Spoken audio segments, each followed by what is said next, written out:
शरद पूर्णिमा का दिन जो कि इस बार 19 अक्टूबर को है। यह दिन ऐसा बताया जाता है कि इस दिन अगर कुछ खास चीजें करी जाएं तो इससे निश्चित मनोकामना पूर्ति होती है, क्योंकि पूर्णिमा के दिन चांद अपनी 16 कलाओं से बिल्कुल युक्त रहता है। इसीलिए यही वजह है कि बहुत सारी मंत्र साधनाएं और तंत्र साधनाएं आदि वगैरह केवल पूर्णिमा के दिन ही की जाती हैं, क्योंकि 16 कलाओं से इस दिन चांद युक्त रहता है तो ये सर्व मनोरथ की सिद्धि प्राप्ति कराता है। और आपको बता दें कि पूर्णिमा का दिन जो होता है वह अपने अंदर सम्मोहन को, आकर्षण को बढ़ाने के लिए सबसे ज्यादा उत्तम और अच्छा बताया गया है। तो आज के इस वीडियो में हम आपको कुछ ऐसे खास प्रयोग बताएंगे जो स्पेशल शरद पूर्णिमा पर ही किए जाते हैं और जो बेहद पावरफुल हैं, जिनको करके आप अपने जीवन में सर्व मनोरथ की प्राप्ति कर सकते हैं। यानी कि अगर आपके जीवन में कोई ऐसी इच्छा है जो काफी लंबे समय से पूरी हो ही नहीं पा रही है और उसके लिए आप काफी मेहनत कर रहे हैं, भगवान से प्रार्थना कर रहे हैं, तो आज के इस वीडियो में बड़ी ही खास जानकारी के बारे में हम आपको बताएंगे, जिसको करने से सिर्फ 24 घंटों में ही संपूर्ण मनोकामनाएं पूर्ण होती हैं।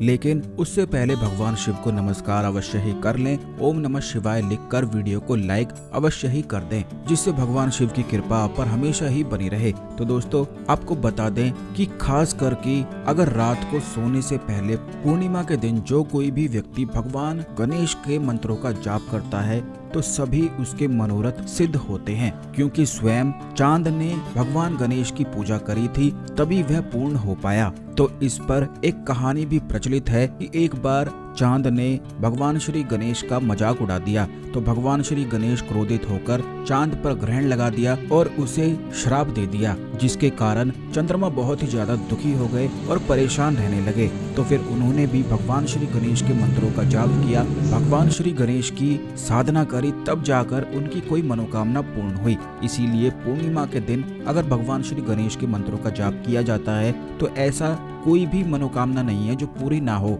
आपको केवल इतना करना है कि जब आप सोने जाते हैं तो सोने से पहले अपने हाथ, पैर और मुंह को अवश्य ही धो लें और सोने से पहले अपने बेड पर ही बैठकर आपको इस मंत्र का 11 माला जाप करना है। अगर आप 11 माला नहीं कर सकते हैं तो केवल 5 माला भी कर सकते हैं, और अगर 5 माला भी आप नहीं कर सकते हैं तो सिर्फ 2 माला का जाप भी किया जा सकता है। अगर आपकी मनोकामना छोटी है तो 2 माला आप कर सकते हैं, नहीं तो आपको 11 माला अवश्य ही इस मंत्र का जाप करना है। यह मंत्र इस प्रकार है, आप सुन लें। ओम गम गणपते सर्व विघ्न हराय सर्वाय सर्व गुरवे लंबोदराय ह्रीम गम नमः। बड़ा ही आसान सा यह मंत्र है, एक बार फिर से आप इस मंत्र को ध्यान से सुन लें। ओम गम गणपताय सर्व विघ्न हराय सर्वाय सर्व गुरवे लंबोदराय ह्रीम गम नमः। इस बात का ध्यान रखें कि जब भी आप किसी भी मंत्र का जाप करते हैं तो आपको हर एक शब्द को बिल्कुल महसूस करते हुए, फील करते हुए हर एक शब्द को बोलना है, क्योंकि मंत्रों में जितने भी शब्द होते हैं वे अलग अलग बीज मंत्र होते हैं, जिन्हें महसूस करना बेहद आवश्यक होता है, तभी वे अपना प्रभाव छोड़ते हैं। और जैसे ही आप इन्हें बोलते हैं तो इससे एक चमत्कारी ऑरा एक्टिवेट हो जाता है, यानी कि इंसान के आसपास एक ऑरा होता है जिसे आभा मंडल कहा जाता है। और जैसे ही वह मंत्रों का जाप करना शुरू करता है तो उसके आभा मंडल में चेंजेस आने लग जाते हैं, और जैसे ही उसके आभा मंडल में चेंज आते हैं तो वह जिस भी चीज की मनोकामना करता है वह चीज उसकी तरफ बिल्कुल दौड़ी चली आती है। आभा मंडल जिस व्यक्ति का खराब हो जाता है तो ऐसा व्यक्ति बहुत ही अधिक परेशान रहता है, किसी से बात नहीं करता है और बिल्कुल गुमसुम ही रहने लग जाता है। किसी भी चीज में उसका मन ही नहीं लगता है, पूरे दिन वह सोता ही रहता है और बहुत ही ज्यादा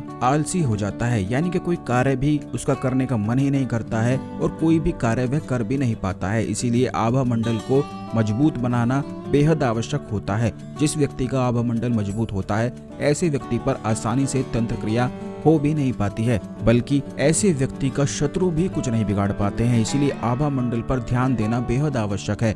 उसके लिए पूर्णिमा के दिन जो यह मंत्र हमने आपको बताया है, इसका जाप करने से आभा मंडल मजबूत बनता है। अगर कोई तंत्र क्रिया आप पर कराता है, बुरी नजर आपको लगती है या फिर कुछ ना कुछ परेशानी आपके जीवन में होती ही रहती है, तब निश्चित ही आपको इस मंत्र को पूर्णिमा के दिन रात को सोने से पहले यह जाप करना है। आप इस बात का ध्यान रखें कि महीने में एक बार ही पूर्णिमा का दिन आता है, और क्यों ना इस दिन अपने आभा मंडल को मजबूत बना लिया जाए। तो निश्चित ही रात को सोने से पहले कम से कम 5 माला, 11 माला, इस मंत्र की अधिक से अधिक 21 माला भी आप जाप कर सकते हैं। इससे तुरंत ही आभा मंडल मजबूत बन जाता है और कोई भी चीज इफेक्ट नहीं डाल पाती है। आपको बता दें, आभा मंडल एक तरह से सुरक्षा कवच की तरह होता है। परेशानियों से, कष्टों से, दुखों से, तंत्र क्रियाओं से, भूत प्रेत आदि से, सभी से यह रक्षा करता है। और जब यह कमजोर पड़ता है तभी केवल कष्ट, परेशानी, दुख, पीड़ा आदि वगैरह घेरती हैं। तो इस सुरक्षा कवच को आपको दोबारा से बिल्ड करना है। इसके लिए आपको पूर्णिमा के दिन जो यह प्रयोग हमने आपको बताया बड़ी आसानी से करके